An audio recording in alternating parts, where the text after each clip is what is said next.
Good evening dear students. Graduation part की जो हमारा ये लेक्चर सीरीज है सेकंड की, उसमें कल हमने अनंत स्पर्शिया टॉपिक चालू किया था। अनंत स्पर्शिया, किसी वक्र की अनंत स्पर्शी क्या होती है, उसके बारे में आपको जानकारी दी। और उसके बाद फिर मैंने आपको दो प्रकार के अनंत स्पर्शियों के बारे में बताया। किसी वक्र की दो प्रकार के अनंत स्पर्शियों के बारे में हम जानकारी लेंगे। पहला हमने बताया था कि कोई वक्र आपको दे रखा है, उसकी एक्सिस, जो कोऑर्डिनेट एक्सिस होते हैं, एक्स एक्सिस और वाई एक्सिस, उनके पैरेलल अनंत स्पर्शी क्या होती है। मैंने आपको बताया था कि अनंत स्पर्शी एक मात्र क्या है, एक रेखा है जो वक्र को अनंत पर स्पर्श करता है। ये हमने एक इजी फॉर्मेट में हमने कहा था। तो हमने परिभाषा बताई थी कि मूल बिंदु से परिमित दूरी पर स्थित एक ऐसी रेखा जिसका दिए गए वक्र से स्पर्श बिंदु मूल बिंदु से अनंत की ओर अग्रसर हो, वो क्या कहलाती है, उसकी अनंत स्पर्शी कहलाती है। एक्सो के समांतर अनंत स्पर्शी ज्ञात करने के लिए हम दिए गए वक्र में एक्स की एक्स एक्सिस के समांतर देखें हम, तो एक्स की अधिकतम घात के गुणांक को 0 के बराबर रखेंगे। और ऐसे ही y की अधिकतम घात का गुणांक यदि एक वास्तविक एक मानी फैक्टर है, हम क्या कह रहे हैं, रियल सिंगल वैल्यूड फैक्टर जो है, उनको 0 के बराबर रखने पर हमारे पास क्या आएगा, एसिम्पटोट्स आएगी, अनंत स्पर्शी आएगी। आज हम नेक्स्ट स्टेप पे चलते हुए ऑब्लिक जो एसिम्पटोट्स के बारे में मैंने आपको बताया था, त्रियक अनंत स्पर्शी, उसके बारे में जानकारी लेते हैं। तो लिखेंगे त्रियक अनंत स्पर्शी।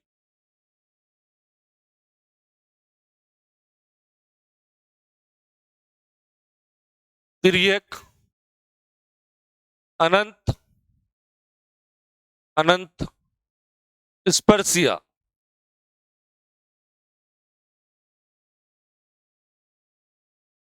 Oblique asymptotes, oblique asymptotes, oblique asymptotes. Oblique asymptotes के बारे में जानकारी लेते हैं। तो लिखेंगे एक वक्र की अनंत स्पर्शी, एक वक्र की अनंत स्पर्शी जो एक्सो के समांतर नहीं है, समांतर नहीं है, त्रियक अनंत स्पर्शी कहलाती है। ठीक है, त्रियक अनंत स्पर्शी कहलाती है। अब देखो, हेडिंग डालेंगे बीजीय वक्रों की बीजीय वक्रों की बीजीय वक्रों की अनंत स्पर्शी ज्ञात करने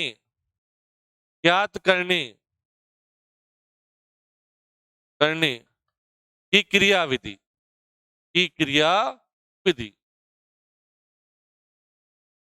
इस विधि से हम सबसे पहले तो हमारा अटेम्प्ट क्या होगा कि एक्सो के समांतर एसिम्पटोट्स देखेंगे, और अगर वो उसकी डिग्री के बराबर नहीं है तो हम फिर आगे बढ़ेंगे। जैसे 4 डिग्री का आपके पास वक्र है, अगर उसकी 4 एसिम्पटोट्स एक्सो के समांतर ही आ गई हमारे, तो हमें फिर ये चेक करने की जरूरत नहीं है। अब हम क्या चेक कर रहे हैं कि जो अलजेब्रिक हमारे पास कर्व है, उनके एसिम्पटोट्स फाइंड आउट करने का वर्किंग रूल है। okay? Working rule to find the asymptotes of algebraic curves. कैसे फाइंड आउट करेंगे, जो हमारे पास ऑब्लिक एसिम्पटोट्स है वो कैसे फाइंड आउट करेंगे, उसके बारे में अपन जानकारी लेंगे।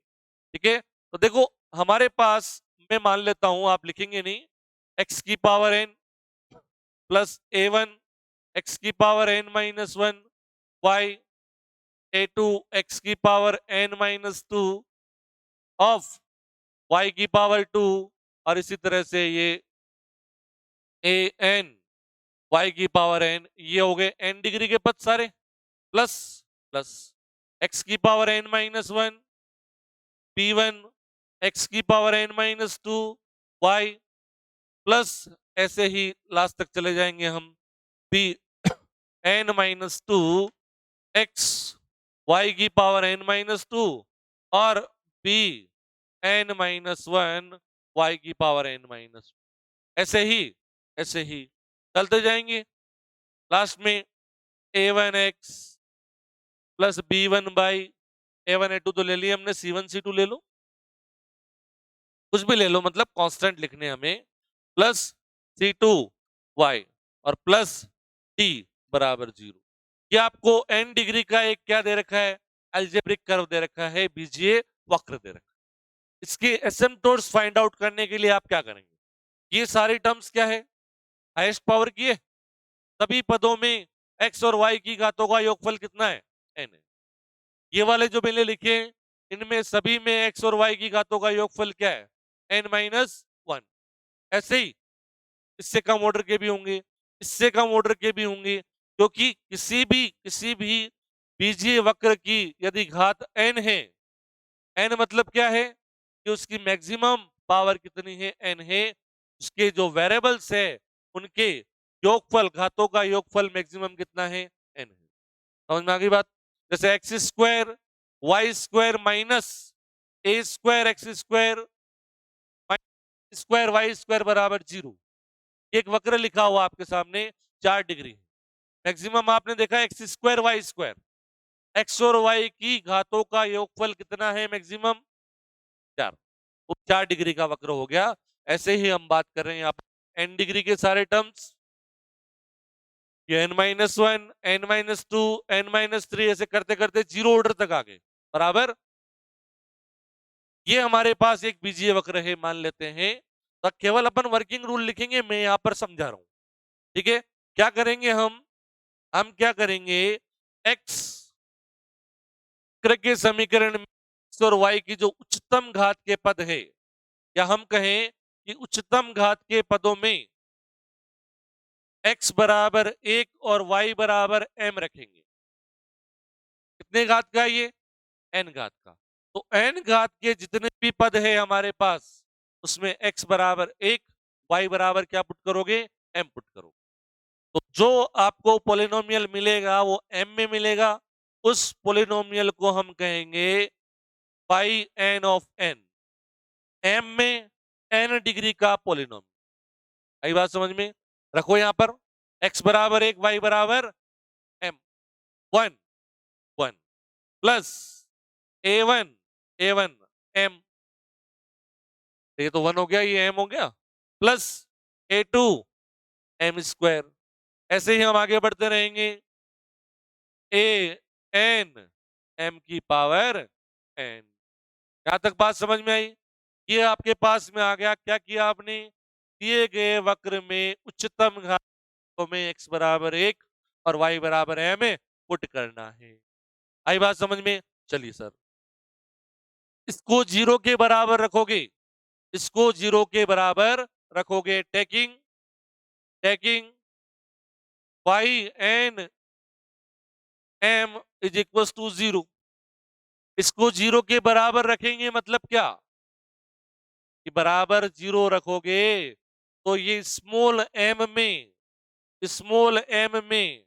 n घात का समीकरण हो गया। क्या हो गया, समीकरण। पहले पोलिनोमियल था बेटा, पहले क्या था, पोलिनोमियल था, एक बहुपद था, और जैसे ही मैंने बराबर लिखा यहां पर, ये क्या बन गया, एक समीकरण। कितने घात का, n घात का। किसमें, m में। m के कितने रूट होंगे यहां पर, n घात के समीकरण कितने रूट होते हैं, स्मॉल n। तो यहां पर m के n मान आएंगे। अब वो रियल भी हो सकते हैं और वो इमेजिनरी हो सकते हैं। मैंने कह दिया यहां से मुझे m की वैल्यूज मिली, m1 m2 m3 इसी तरह से mn। पहला स्टेप हमारा क्लियर हो गया। अब क्या करोगे आप दूसरे स्टेप में, उच्चतम घात से ठीक एक घात, उच्चतम घात से ठीक एक घात के, उच्चतम घात से ठीक एक कम घात के पदों में x बराबर एक पर m पुट करेंगे। सेम प्रोसीजर पहले किस में रखा था? उच्चतम घात के पदों में। अब उच्चतम घात से ठीक एक कम घात वाले पदों में, तो वो क्या होंगे? आपके सामने मैंने लिखे ये n-1 डिग्री वाले, इनमें x बराबर एक, y बराबर m पुट करेंगे। क्या आएगा बेटा? उसको उसको हम बोलेंगे 1 आ गया, P1 m आ जाएगा, P2 m स्क्वायर आ जाएगा, और ऐसे ही हम जाएंगे तो Bn-1 m की पावर n-1। आई बात समझ में? इसको हम बोलेंगे phi of n-1 of m। आई बात समझ में? ऐसे ही मतलब ये इसकी डिग्री को डिनोट कर रहा है, और ये इसके वेरिएबल को। इसमें है m में कितने डिग्री का? n-1। आई बात समझ में? अब हमारे पास c ज्ञात करने का, क्योंकि हमारी जो एसिम्पटोट्स होगी, दिए गए वक्र की एसिम्पटोट्स हम क्या लिखना चाहते हैं? y बराबर mx प्लस सी। m हमारे पास आ चुके हैं वहां से, ये m1 m2 m3 mn सारे आ चुके हैं। अब हमें c निकालना है, c का मान। तो c का मान m के इन मानों के संगत c का मान ज्ञात करने के लिए हमारे लिए फॉर्मूला होगा minus of phi n-1 m upon phi dash of n m। आई बात समझ में? phi n-1 कौन सा? ये वाला। phi n कौन सा? ऊपर वाला जो लिखा था उसका डेरिवेटिव m के रेस्पेक्ट में। यहां से हम क्या करेंगे? क्या निकालेंगे? कांस्टेंट c के मान निकालेंगे। इनके करस्पॉन्डिंग m की इन मानों के करस्पॉन्डिंग c का मान हम यहां से निकालेंगे। जैसे मैंने कहा 8 m बराबर m1, m का मान अगर मैं m1 लू यहां पर, तो c का मान मैंने कह दिया, c का मान आ गया c1। ऐसे ही m2 के करस्पॉन्डिंग c का मान c2, m3 के करस्पॉन्डिंग c का मान c3, और mn के करस्पॉन्डिंग c का मान cn। आई बात समझ में? ये कब है? जब आपकी m की सारी वैल्यूज क्या हो? अलग अलग। m की सारी वैल्यूज क्या हो? अलग अलग हो। देखिए तो क्या हो जाएगी एसिम्पटोट्स हमारी? y बराबर m1 x plus c1, y बराबर m2 x प्लस c2, और ऐसे ही चलते जाएंगे y बराबर mnx और प्लस। बताओ बात समझ में? किस तरह से फाइंड आउट करेंगे? कोई भी दिक्कत नहीं है इसमें। अगर दिए गए वक्र में उच्चतम घात के पदों में आप x बराबर एक, y बराबर m रखेंगे, आपके पास एक पोलिनोमियल आएगा में, उसको 0 के बराबर रखेंगे तो n घात का एक समीकरण बन जाएगा। n घात का एक समीकरण बन जाएगा, और उस समीकरण से m के हम मान निकाल लेंगे। c का मान ज्ञात करने के लिए हम उच्चतम घात से ठीक एक कम घात के पदों में x बराबर एक, y बराबर एक पुट करेंगे, सॉरी y बराबर m पुट करेंगे। वहां से हमें phi n-1 ऑफ m प्राप्त होगा, और c का ये फॉर्मूला हम यूज करते हुए क्या करेंगे? c के मान निकाल लेंगे corresponding to the values of m। m के इन मान जो हमारे पास मान आए m1 m2 m3 mn, उनके करस्पॉन्डिंग हम यहां से c का मान ज्ञात करेंगे, और y बराबर mx प्लस c ये हमारे एसिम्पटोट्स की इक्वेशन। ये कब है c का फॉर्मूला?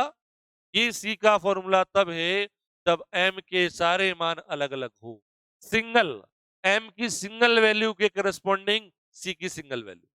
अगर m के मान कुछ रिपीट भी तो हो सकते हैं, जैसे अपन ने फैक्टर किए उसके, मान लेते हैं कि एक फैक्टर ऐसा हो गया m-1 का स्क्वायर, तो m की वैल्यू आई 1 तो जो वैल्यू रिपीट हो रही है उनके लिए c का मान ज्ञात करने के लिए मैं अभी फॉर्मूला लिखवाऊं, लेकिन प्रोसीजर ये बात समझ में आ गई? प्रोसीजर ऐसे समझ में आया कि नहीं आया? मैं अभी इसको आपको सिस्टमेटिकली लैंग्वेज में लिखवा दूंगा, मैथमेटिकली आपको समझ में आ गया। ऑटोमेटिकली आपको हर क्वेश्चन में करना ही है। एक क्वेश्चन लेके समझे, क्वेश्चन लेके समझे, चलो क्वेश्चन लेके समझते, क्वेश्चन लेके समझते हैं। एक question, x cube plus y cube बराबर 3axy। ये एक सामने आपके सामने एक वक्र लिखा हुआ है, इसकी एसिम्पटोट्स फाइंड आउट करनी है भैया, इसकी एसिम्पटोट्स फाइंड आउट करनी है। तो मैं इसको क्या लिख सकता हूं बेटा, the given curve can be written as x cube plus y cube minus 3axy बराबर, ठीक है। सबसे पहले देखो, ये 3 डिग्री के दोनों और ये 2 डिग्री। हमें क्या करना है, कितने डिग्री का ये है बेटा वक्र है, 3 डिग्री।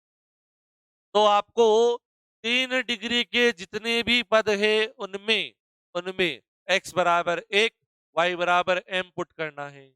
बात समझ में आई मेरी? चलिए सर लिख देते हैं और उसको हम कहेंगे फाई 3 ऑफ m। ठीक है, अभी केवल हम समझ रहे हैं, लैंग्वेज कुछ लिखने की जरूरत नहीं, समझना है केवल।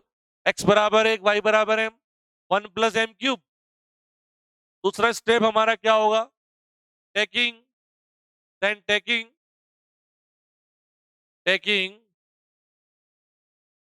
phi 3 of m is equals to 0। इसको 0 के बराबर इक्वेट करेंगे। इस 0 के बराबर इक्वेट करो भाई, 1 प्लस एम क्यूब बराबर 0। फैक्टर कर दो ए क्यूब प्लस बी क्यूब से, ए क्यूब प्लस बी से हम इसका फैक्टर करते हैं तो 1 प्लस एम और 1 माइनस एम और प्लस एम स्क्वायर बराबर, A cube plus B cube क्या होता है, A plus B multiply A square minus A B plus B square और बराबर में 0 है। ठीक है, यहां से हमारे पास m plus 1 is equal to 0 और एम स्क्वायर माइनस एम और प्लस 1 बराबर 0। दिख रहा है, m की वैल्यूज निकालनी है बेटा। यहां से m की वैल्यू आ गई मेरे पास, m की वैल्यू आ गई यहां से -1 और यहां से ये क्वाड्रेटिक इक्वेशन है, द्विघात समीकरण है। द्विघात समीकरण का रूट ज्ञात करने के लिए श्रीधराचार्य फॉर्मूला पढ़ा है अपने, m बराबर -b plus minus root b square -4ac upon 2a। a क्या होता है, m की पावर 2 का गुणक। a क्या है यहाँ पर 1, b क्या है यहाँ पर -1 और c क्या है 1। a होता है m स्क्वायर का गुणांक, b होता है m का गुणांक और c होता है कांस्टेंट क्वांटिटी।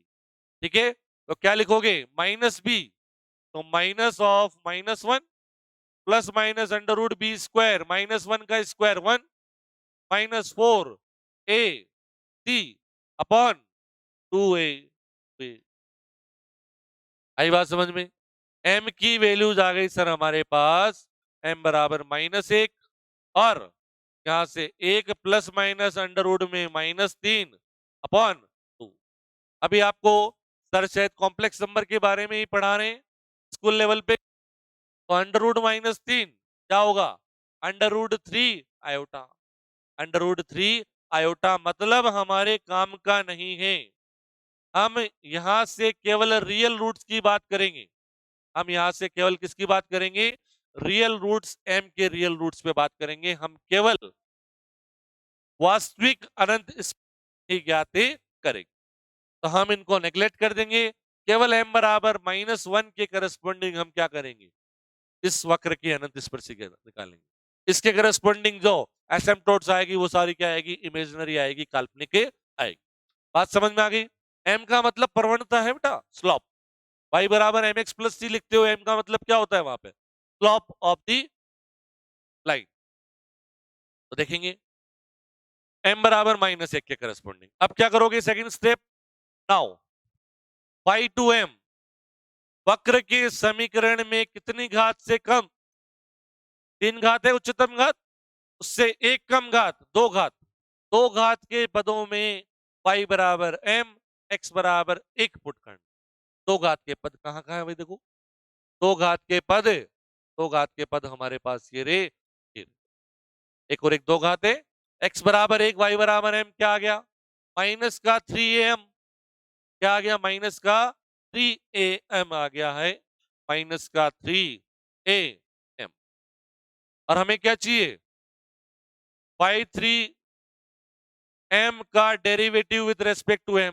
y3m क्या था 1 प्लस एम क्यूब, उसका डेरिवेटिव करोगे 1 का 0 और m क्यूब का हो गया 3m²।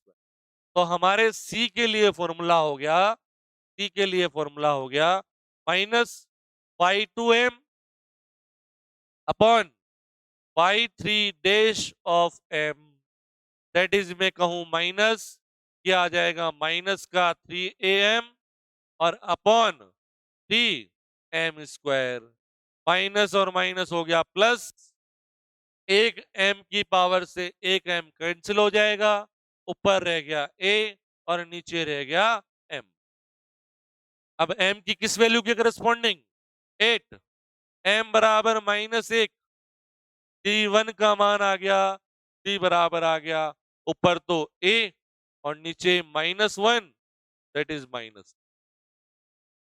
तो दिए गए वक्र की रियल एसिम्पटोट्स क्या आ गई, y बराबर mx plus C, therefore the real asymptotes asymptotes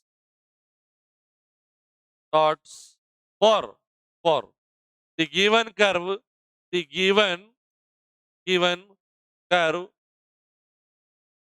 is, क्या हो जाएगा y बराबर mx और प्लस सी, y बराबर m का मान क्या था -1 और इसका मान -1, तो क्या आ जाएगा, दोनों इस तरफ आ जाएंगे, y प्लस एक्स और प्लस a बराबर, आया समझ में, किस तरह से फाइंड आउट करेंगे।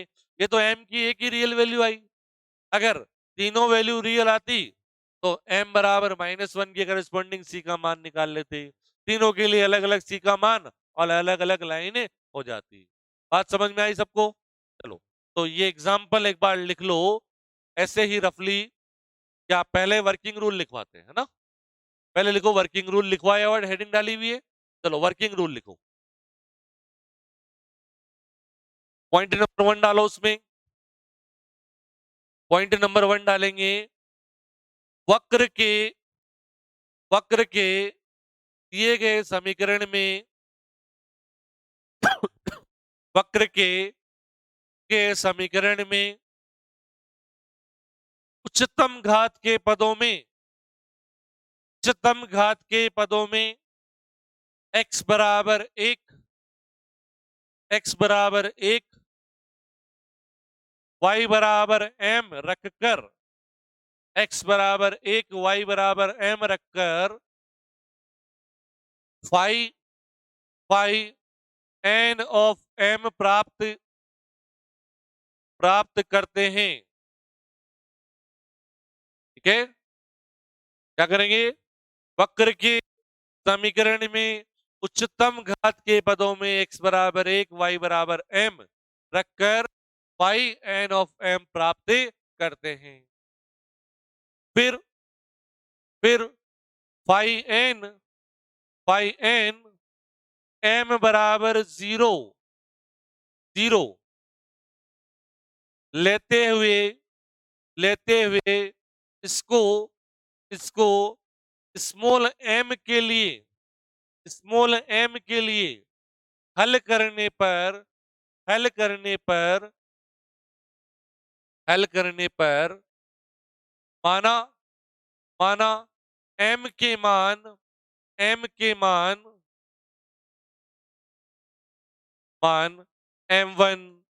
m2 m3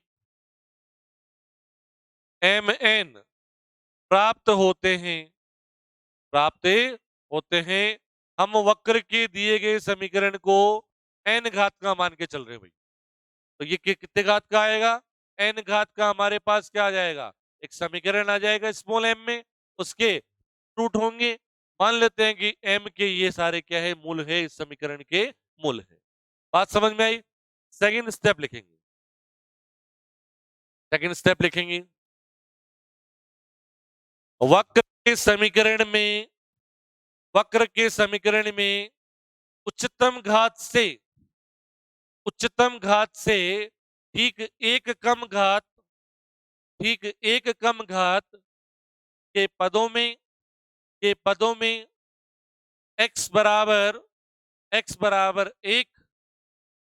y बराबर m रखकर, रखकर फाई n माइनस 1 m प्राप्त करते हैं, प्राप्त करते हैं, phi n minus 1 of m प्राप्त करते हैं। समझ में आया? तत्पश्चात, तत्पश्चात m के, स्मॉल m के मानों के संगत, मानों के संगत c का मान ज्ञात करने के लिए, क्योंकि हमारी जो एसिम्पटोट्स है वो क्या है, y बराबर एम एक्स प्लस सी, m का और c का मान निकालना हमें। m के मान हमारे पास आ चुके हैं, फ्लॉप, उनके करस्पॉन्डिंग कांस्टेंट c का मान निकालना है। तो c का मान ज्ञात करने के लिए निम्न सूत्र है, निम्न सूत्र है। कौन सा सूत्र हो जाएगा? मैंने अभी लिखवाया आपको, c बराबर minus phi n minus 1 of m upon phi dash of n of m। ठीक है, यहाँ m का मान रखते जाओगे, उसके संगत c का मान आता जाएगा, उसके संगत c का मान आता जाएगा। बात समझ में आई? चलिए, तो यहां तक लिख लेंगे, यहां तक लिख लेंगे एक बार। ये लिख लिया। अब थर्ड पॉइंट लगाओ इसमें, थर्ड पॉइंट लिखेंगे, थर्ड पॉइंट लिखेंगे, यदि, यदि m के, यदि m के दो मान, दो मान समान है, दो मान समान है, तो, तो हमें, हमें वक्र की दो समांतर, वक्र की दो समांतर अनंत स्पर्शी प्राप्त होती है, वक्र की दो समांतर अनंत स्पर्शी प्राप्त होती है, तथा c का मान, c का मान निम्न समीकरण से ज्ञात कर। देखो m मतलब क्या, slope, slope of the line, उसकी क्या हो गया, झुकाव। अगर दो रेखाओं का झुकाव एक ही है मतलब वो समांतर है, ये तो बोलते हैं हम, दो रेखाओं का झुकाव समान है मतलब वो दोनों रेखाएं समांतर है। तीन रेखाओं का झुकाव समान है, तीनों रेखाएं समांतर है। समझ में आ गई बात? तो देखिए, अब c का मान, c का मान अलग अलग हो सकता है, y बराबर m x plus c one, y बराबर m x plus c two, दोनों रेखाएं समांतर है। कांस्टेंट का मान तो अलग अलग हो सकता है, हमने एक ही रेखा थोड़ी ना बताई है भाई। एक रेखा तो मान लेते एक दूरी से जा रही है, एक दो दूरी से जा रही है, वाई एक्सिस से, सॉरी एक्स एक्सिस से, तो समांतर तो हो ही सकती है। तो देखिए 1/2 factorial C square Y N double dash of M plus C Y N minus 1 dash of M और plus Y N minus 2 of M बराबर 0। इस समीकरण से ये सी में क्वाड्रेटिक इक्वेशन बन गई बेटा, सी में द्विघात समीकरण बन गई। यहां से सी के दो मान आएंगे और उन दोनों मानों के करस्पॉन्डिंग हमारे पास दो समांतर अनंत स्पर्शी आएगी। आ गई बात समझ में अच्छे से? ये समझे? अरे m बराबर 1 1 आ गया मेरे पास, तो m की वैल्यू तो एक ही है, लेकिन इसके लिए कांस्टेंट के मान तो दो होंगे, अनंत स्पर्शिया तो दो होगी। तो यहां पर हम m के मानों के संगत, ये इसका मतलब क्या है, फाई एन एम का डबल डेरिवेटिव, सिंगल डेरिवेटिव, ये क्या, अरे n माइनस 1 डिग्री से एक कम डिग्री के पदों में x बराबर 1 y बराबर m पुट कर देंगे, वही एक एक ऑर्डर उतरते जाएंगे। समझ में आ गया? और ये द्विघात समीकरण दिख रही है सी में, इसके दो रूट आएंगे, सी के दो मान आएंगे और दोनों मानों के करस्पॉन्डिंग हमारे पास दो एसिम्पटोट्स लिखे। ठीक है, आगे देखेंगे। तीसरा पॉइंट, 3 हो गए, 4 हो गए? 3 लिख चुके हैं अपन। चौथा लिखो।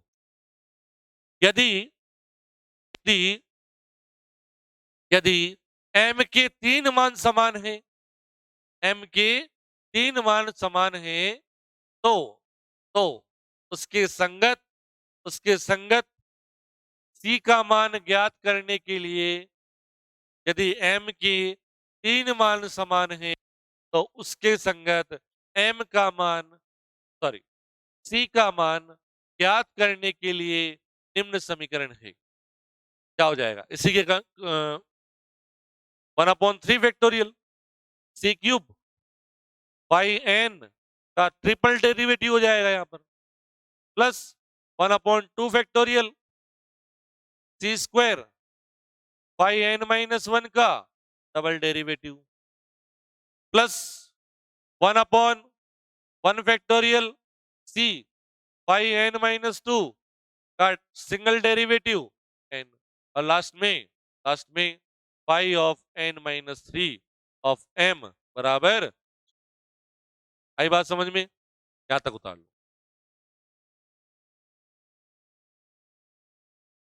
दो मान समान है, m की वैल्यू तो यहां पे पुट करनी है, ये कांस्टेंट वैल्यूज हो जाएगी, ये समझे? m जैसे मैं मान लेता हूं कि ये वैल्यू है मेरे लिए m² + 1, ये वैल्यू है मेरे लिए मान लो कि 2m है, ये m का फंक्शन है 1/m है मान लेते हैं, ठीक है? m का मान यहां पर 1 पुट कर दिया, ठीक है? m के दो मान समान है 1 1, m का मान 1 पुट कर दिया आपने यहां, तो किसमें c स्क्वायर में एक क्या बन गई, c में एक द्विघात समीकरण बन गई, और c के लिए हल कर लेंगे, c के दो मान आएंगे। y बराबर अगर 1 है m का मान, तो y बराबर m प्लस c1, y बराबर m mx प्लस c2। समझ में आ गई बात? दो लाइन हो गई c1 c2 के लिए, y बराबर mx प्लस c1, y बराबर mx प्लस c2, दोनों एसिम्पटोट समांतर है। यहाँ पर 3 है, 3 वैल्यू समान है। अब वैल्यू तो 3 है बेटा, लाइन तो 3 है, वैल्यू m की समान है मतलब वो पैरेलल हो सकती है, वो पैरेलल हो सकती है, लेकिन c का मान तो अलग अलग होगा। c क्या होता है, जैसे अपन बात करें ये लाइन की स्थिति में, ये तो स्लोप हो गया, और c ये एक्सिस से दूरी, तो c अब पैरेलल, इसके पैरेलल एक और बना दूं मैं, ये लो, मैं कह देता हूं ये स्लोप तो इनका सेम है, लेकिन ये c तो अलग अलग हो गया। समझ में आई बात? तो ये है, ये 3 के लिए हो गया।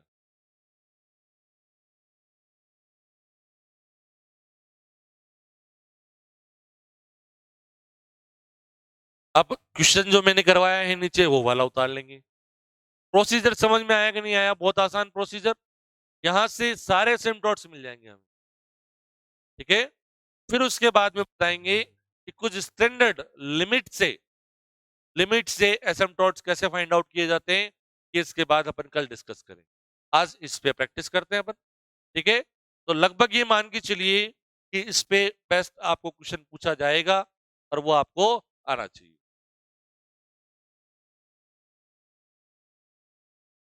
एक मिनट,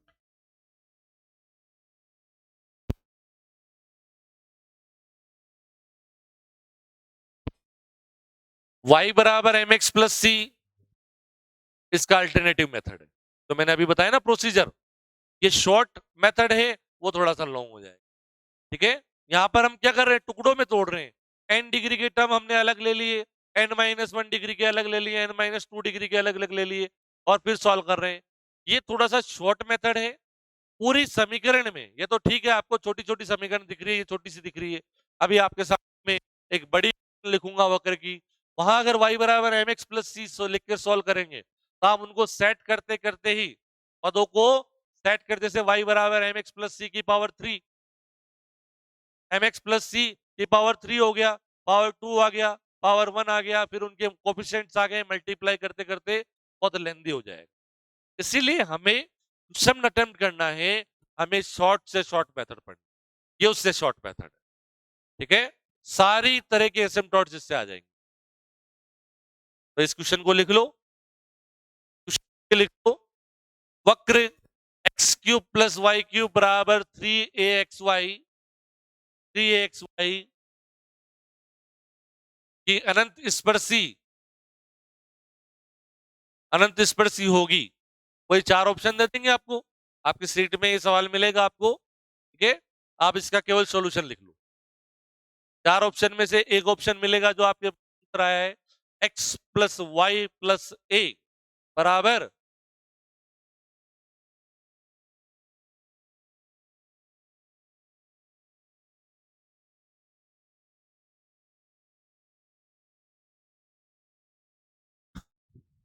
सभी लिखेंगे भाई इसको।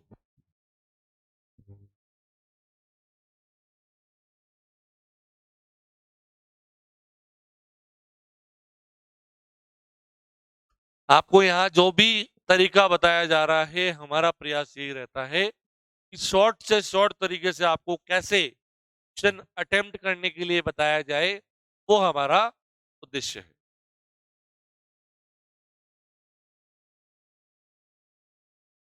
बाकी आपको सॉल्व करना पड़ेगा, ठीक है। केवल देखने मात्र से अपन कहां से बता सकते हैं, एक्सिस के पैरेलल, ठीक है। एक्सिस की मैक्सिमम पावर, एक्स की मैक्सिमम पावर का कोएफिशिएंट अगर कांस्टेंट नहीं है, एक रियल सिंगल वैल्यूड, या हम कहें कि रियल एक घाती वास्तविक एक घाती गुणनखंड है, लीनियर फैक्टर की क्यों बात कर रहे हैं बेटा हम, क्योंकि लाइन की इक्वेशन लीनियर ही तो होती है।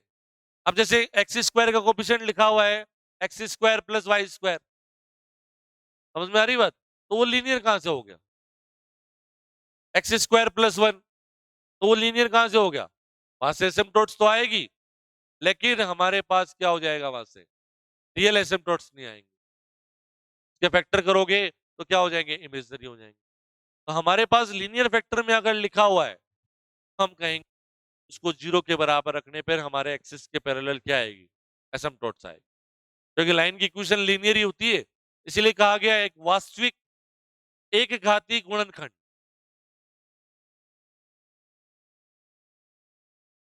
लिख रहे हो, कहां तक लिख लिया, कंप्लीट।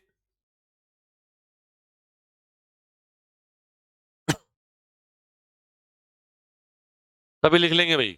ये इमेजिनरी रूट्स आए हमारे पास, इमेजिनरी रूट को हम नेग्लेक्ट कर देंगे यहां से, ये तो केवल मैंने समझाने के हिसाब से लिखा है, लेकिन आपकी सीट में है ये क्वेश्चन, तो इसका सॉल्यूशन आपको ध्यान में रहना चाहिए, क्या आइडिया आपको होना चाहिए। अब जो नेक्स्ट क्वेश्चन करवाएंगे हम, उसको आपको अच्छे से लिखवाते हुए कर देंगे।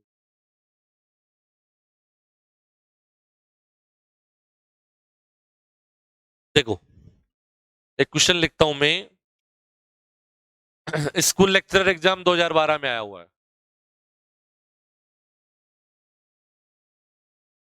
इसमें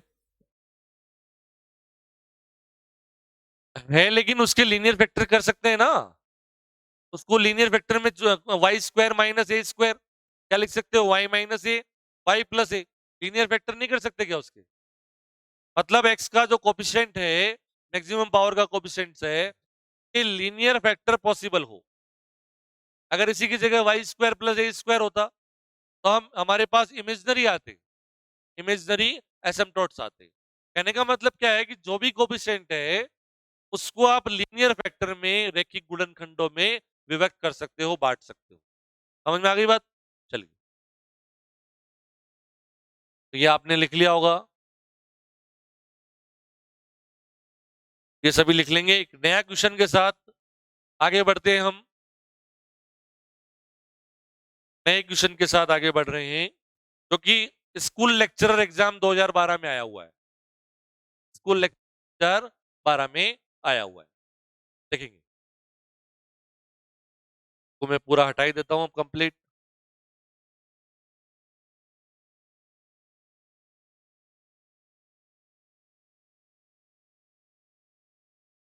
देखेंगे, क्वेश्चन लिखें,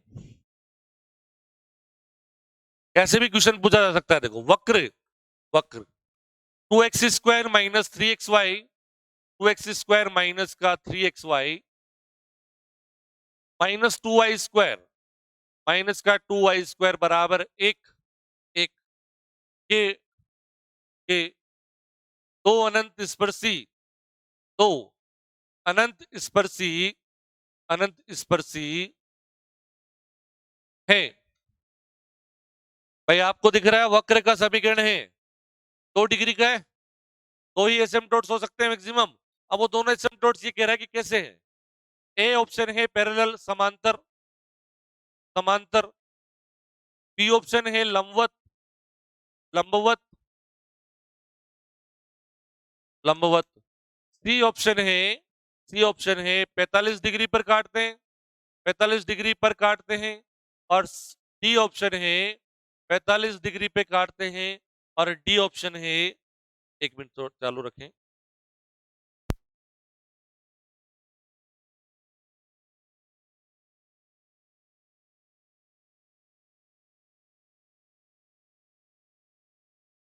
हाँ जी। और चौथा ऑप्शन लिख लो कि 60 डिग्री पे काटते हैं, 60 डिग्री पे काटते हैं।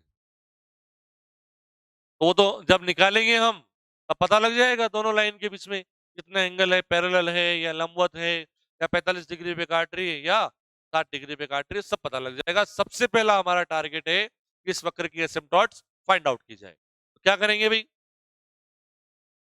दिया गया वक्र, दिया गया वक्र, वक्र क्या दिया हुआ है हमें, 2x² minus 3xy minus 2y² minus 1 बराबर 0। ठीक है। वक्र के समीकरण में उच्चतम घात के पदों में क्या पुट करेंगे, x बराबर 1, y बराबर m। उच्चतम घात के देखो, ये दो घात का, ये दो घात का, ये दो घात का, तो पदों में क्या रख देंगे, x बराबर 1, y बराबर m। क्या आ जाएगा हमारे पास, y2m, क्या आ जाएगा 2 माइनस 3m और माइनस 2m²। ठीक है। फैक्टर करते हैं इसके, ये तो आ गया हमारे पास 5/2m।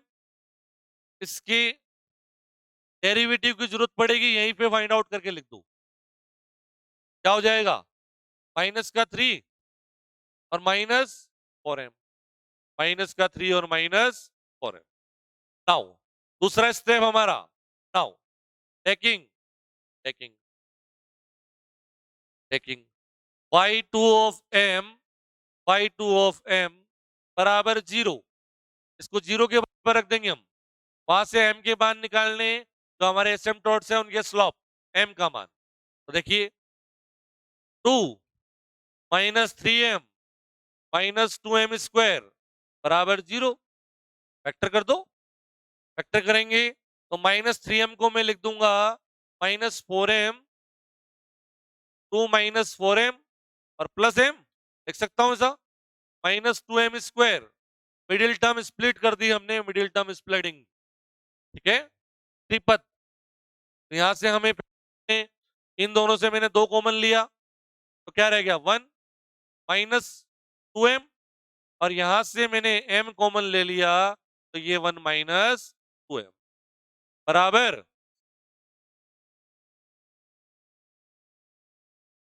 1 -2m दोनों जगह से कॉमन आ गया,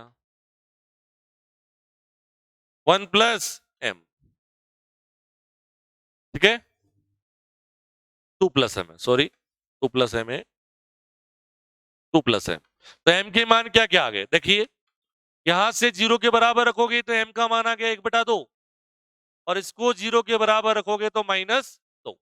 अब देखो इंटेलिजेंस क्या है कि हमें जो क्वेश्चन पूछा है उस अनुसार ही चले। अरे दो लाइन स्लोप m1 और m2 ये दिए हुए, हमें देखना है कि वो दोनों लाइनें, अरे सी का मान लाइन की क्वेश्चन थोड़ा ना पूछिए हमें, लाइन की क्वेश्चन भी हम निकालेंगे। लेकिन अगर ये क्वेश्चन पूछा जाता है जो मैंने आपके सामने लिखा है, तो आपको ये देखना है कि दोनों लाइन क्या समांतर है, नहीं है सर। समांतर होती तो दोनों के लिए स्लोप का मान समान आता। लंबवत है, दो रेखाएं जिनकी जिनकी प्रवणता या स्लोप m1 और m2 है, अगर वो लंबवत होती है तो आप जानते हैं उनके मध्य क्या रिलेशन होता है, m1 मल्टीप्लाई m2 का मान -1 होता है, m1 मल्टीप्लाई m2 का मान -1 होता है। यहाँ पे देखो m1 multiply m2 -1, since m1 बराबर 1/2, m2 बराबर -2, and and m1 multiply m2 बराबर क्या आ रहा है, -1। अतः दोनों दोनों अनंत स्पर्शियां क्या होगी, लंबवत होगी। 45 डिग्री वो भी निकाल लेंगे। फॉर्मूला होता है दोनों के बीच में m1 minus m2 upon 1 plus m1 m2 tan theta बराबर। ठीक है, तो वो फॉर्मूले से अपन चेक भी कर सकते हैं। ठीक है, फिलहाल अपने पास ये रिजल्ट सामने है, m1 m2 बराबर -1। क्लियर बात, यहां तक बात समझ में आ गई। अगर ये क्वेश्चन पूछा गया तो हमारा आंसर आ चुका है कि दोनों दोनों एसिम्पटोट्स क्या होगी, इस वक्र की लंबवत होगी। क्या होगी, लंबवत। अब हम इसके एसिम्पटोट्स फाइंड आउट कर रहे हैं, सी का मान भी निकाल दें। सी का मान निकालते हैं, हम जनरल क्वेश्चन की तरह सॉल्व कर रहे हैं। ठीक है, अगर आपसे पूछा जाए सी इसकी अनंत स्पर्शियां हैं, क्या इनमें से कौन इस वक्र की एक अनंत स्पर्शी है, एक की ही ऑप्शन में दे देंगे आपको। भाई दो अनंत स्पर्शी हैं, दोनों में से एक ऑप्शन में दे देंगे। कौन सी है इसकी अनंत स्पर्शी है, कैसे भी दे सकते हैं। तो अब अनंत स्पर्शी फाइंड आउट कर, समझ में आ गया ये क्वेश्चन। तो जहां तक पूछा है वहीं तक सॉल्व किया जाए।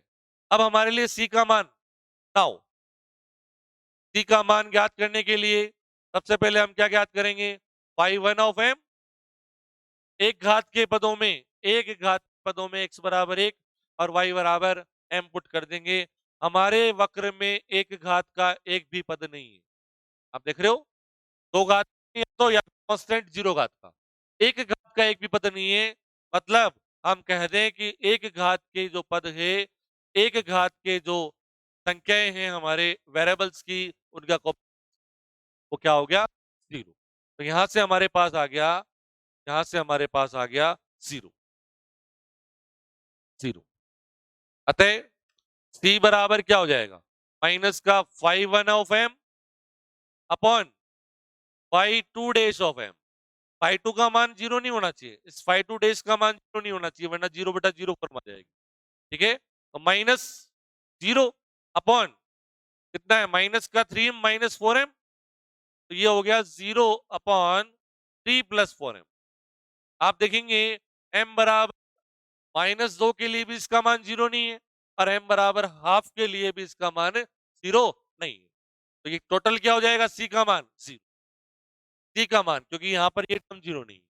तो then for for m is equals to 1/2 and -2, c is equals to zero.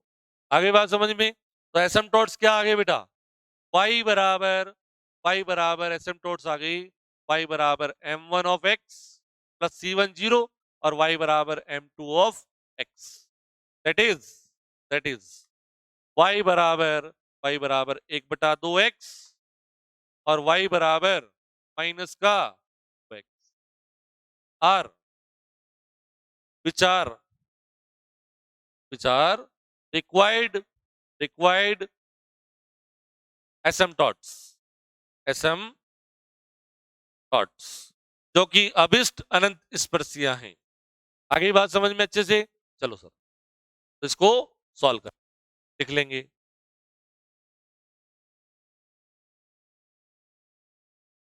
तो क्वेश्चन कैसे पूछा जाता है उसको ध्यान में रखना है, और उसी के अनुसार हमें आगे बढ़ना है। तो ये हमारा आज हमने एसिम्पटोट्स फाइंड आउट करने के लिए एक वर्किंग रूल लिखवाया है।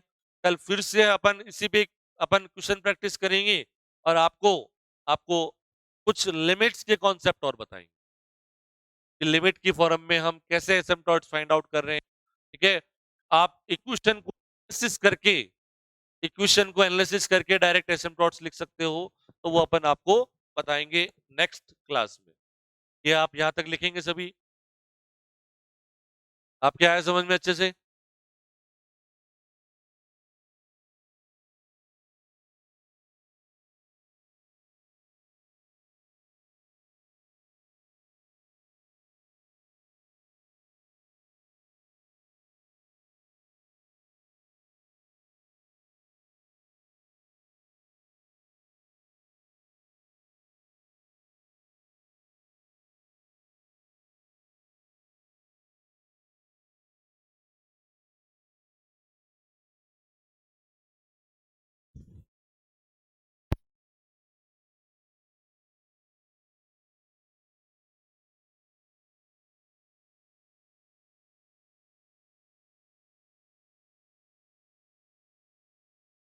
सारी चीजों को ध्यान में रखना चाहिए। जैसे अभी देखो, दो लंबवत रेखाओं के मध्य अगर आपको रिलेशन नहीं पता है, फिर आप इसको कैसे चेक करेंगे कि लंबवत होगी क्या होगी? तो सारी चीजें आपके सिस्टम में होनी चाहिए। ठीक है, ये लिख लेंगे सभी। दो रेखाएं लंबवत है जिनकी प्रवणताएं, जिनके स्लॉप्स m1 और m2 है, तो उनमें रिलेशन होगा m1 मल्टीप्लाई m2 बराबर -1। और ऐसे ही हम समांतर रेखाओं के लिए क्या कहते हैं, m1 बराबर m2। दोनों ही चीजें कहां से आई? दोनों ही चीजें कहां से आई है भाई?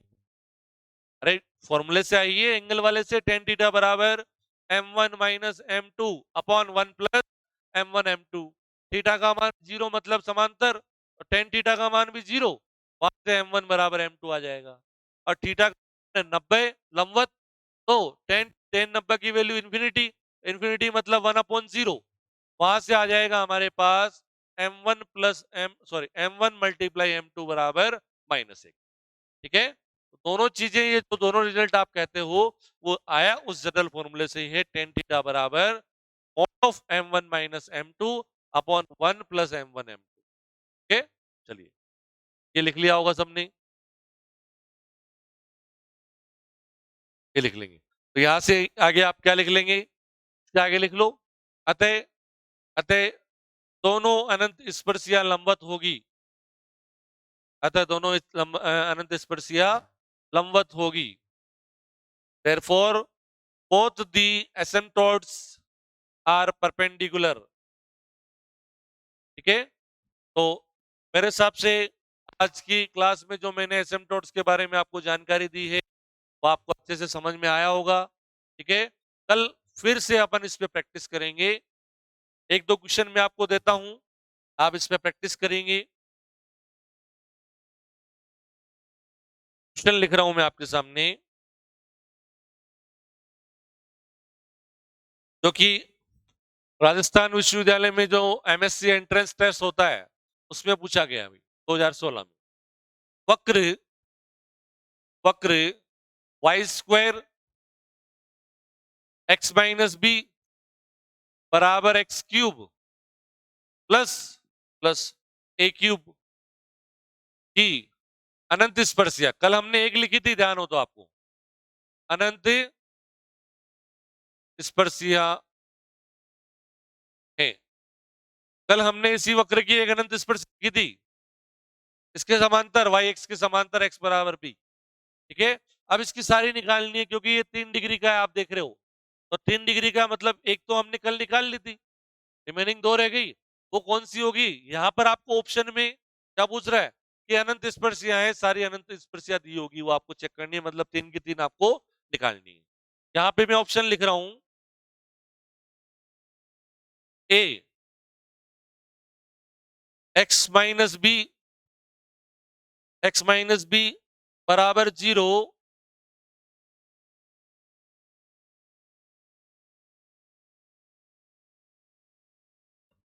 वाई बराबर प्लस माइनस ऑफ एक्स। दूसरा ऑप्शन है एक्स बराबर बी, वाई बराबर एक्स प्लस बी बाई 2, और y बराबर -x - b/2। ये तीसरा असिम्प्टोट्स आ गया। सी ऑप्शन दे रखा है x बराबर b, y बराबर x - b/2, और y बराबर -x प्लस b/2।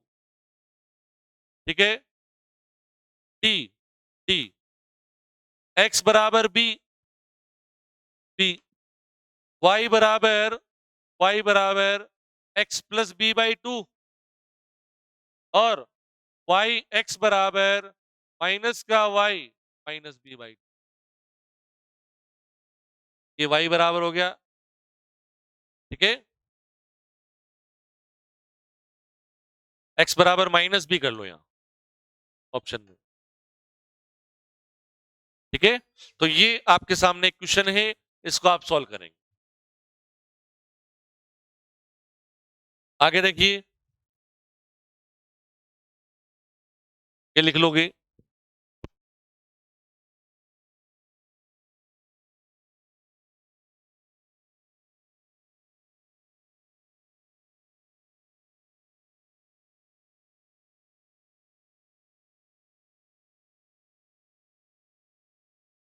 हाँ, ठीक है, ये लिख लिया। एक क्वेश्चन और लिखूं, प्रैक्टिस करनी है इसकी, कल मैं करवाऊंगा इनको, चेक करेंगे फिर अपन।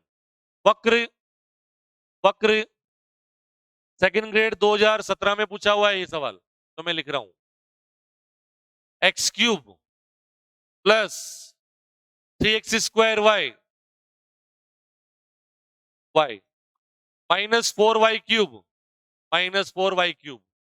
माइनस एक्स प्लस वाई और +3 बराबर 0 की अनंत स्पर्शी है, अनंत स्पर्शी है, एसिम्पटोट्स है, ठीक है, अनंत स्पर्शी है।